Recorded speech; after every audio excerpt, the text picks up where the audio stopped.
I've been getting a lot of calls with respect to sizing and how you can go about choosing the right size anorak, whether it's the wool, the wind rack, the canvas, whatever. And I did put out a video a couple of years ago trying to explain how to go about choosing your size, but the video wasn't like, up to par. We're not professional videographers, we do our best, but many times we put out the video and then we go home to edit. We see that, oh my God, there was so much noise, background noise, etc. But we are getting better. So I had a few moments to spare, and I just want to put out this other video explaining how to go about choosing your size.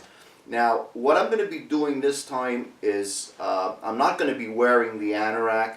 We're going to be doing it indoors. What I'm going to do is take the black anorak or the black rack, the woolly, put it on the floor, and I'll show you guys how to go about choosing your size. One thing I want to stress, because I might forget to mention it, if you're going to be coupling your wool with a canvas model, be it the Arctic or the Manic, make sure that your Arctic or Manic anorak is at the very least one size bigger than the wool that you chose.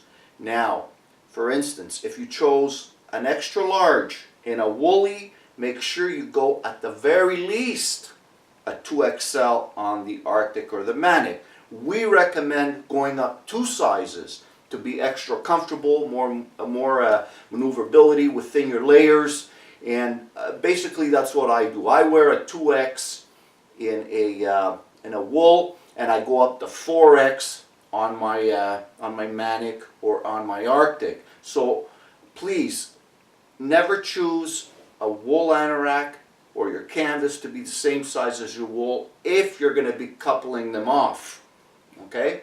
So without any further ado, let me go get the black rack, put it on the floor, get the measuring tape, and I'm going to try to make choosing the right size anorak a little more clear for you guys. Okay guys, so let me start by showing you where the middle of the back of the neck would be, so that you'll understand how we determine our lengths.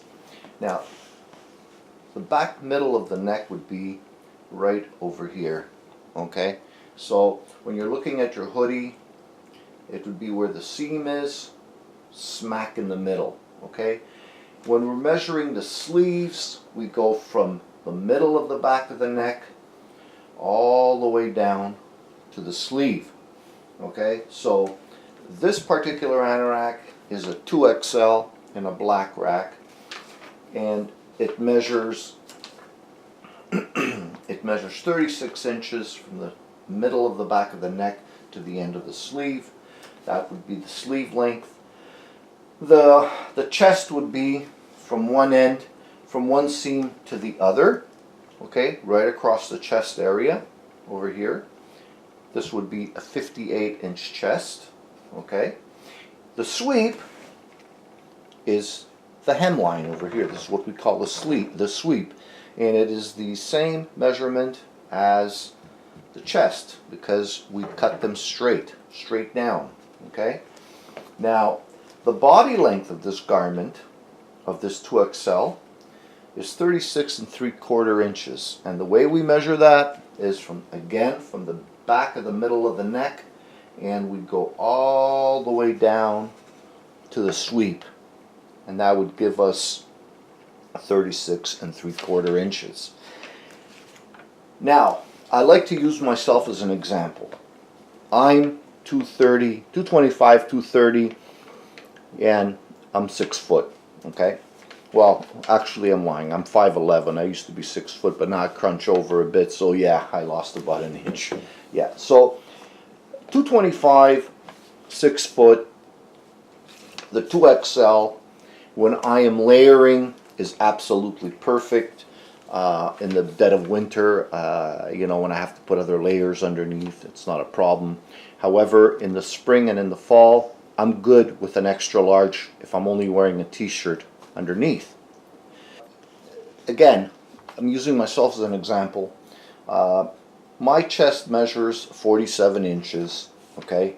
So that is the actual size of my circumference of my chest. Okay, 47 inches, and I am comfortable with the 58-inch chest 2XL. Now you might say, my God, it's 11 inches bigger than what his chest size is. And yes, you are right, that when you're layering underneath there, you gotta have room between your layers so that your body's core temp will radiate throughout your layers, okay? If it doesn't do that and the garment is tight up against your body, you will have a hard time taking it off and putting it on, and it will not perform the way it should. So yeah, these things are not made to create a fashion statement.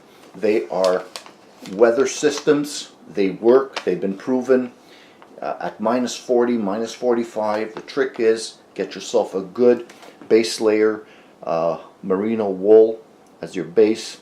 Then you can wear a thicker shirt over it, a wool blend shirt, and you put that wool anorak over that and you'll be good to go. And again, it all depends on each person's comfort zone. Personally, I don't have a problem with the cold weather, and with those 2 under layers, I'm good at about minus 30, minus 35 centigrade. So now, if you have any other questions, people, please don't hesitate to either ask for help on our info line, which is info@borealmountainanorax.com, or you can call us, and we pretty much pick up the phone, especially during the holiday season. We pick it up like 7 on 7, okay?